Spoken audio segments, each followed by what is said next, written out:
ଶିଳ୍ପାଞ୍ଚଳ ଦାମନଯୋଡ଼ି ଓ ପାରିପାର୍ଶ୍ୱିକ ବିଭିନ୍ନ ଅନୁଷ୍ଠାନ ପଞ୍ଚାୟତ କାର୍ଯ୍ୟାଳୟରେ ମହା ସମାରୋହରେ ଅନ୍ତର୍ଜାତୀୟ ଯୋଗ ଦିବସ ପାଳିତ ହୋଇଛି।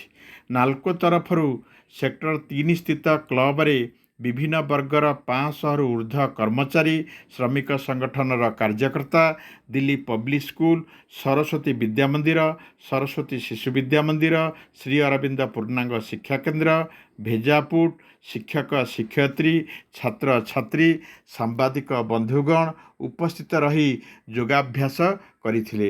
ମାନବ ସମ୍ବଳ ଓ ପ୍ରଶାସନିକ ବିଭାଗର ମୁଖ୍ୟ ସୁଗାତ ଆନନ୍ଦ ବାସୁ, ମୁଖ୍ୟ ମହାପ୍ରବନ୍ଧକ ଆଲୁମିନା ରିଫାଇନାରୀର ଦିଲ୍ଲୀପ କୁମାର ବାଗ, ମୁଖ୍ୟ ମହାପ୍ରବନ୍ଧକ ଅର୍ଥ ବିଭାଗର ଶ୍ରୀଯୁକ୍ତ ସଞ୍ଜୟ ଗୁପ୍ତା ପ୍ରମୁଖ ଅତିଥି ଭାବରେ ମଞ୍ଚାସୀନ ରହି ଯୋଗାଭ୍ୟାସ କରିଥିଲେ।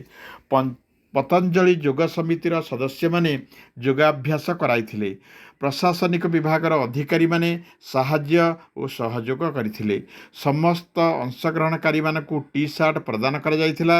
ପରେ ଦାମନଯୋଡ଼ିର ବିଭିନ୍ନ ଅନୁଷ୍ଠାନରେ ଯୋଗାଭ୍ୟାସ କରାଯାଇ ଆନ୍ତର୍ଜାତିକ ଯୋଗ ଦିବସ ପାଳନ କରାଯାଇଥିଲା।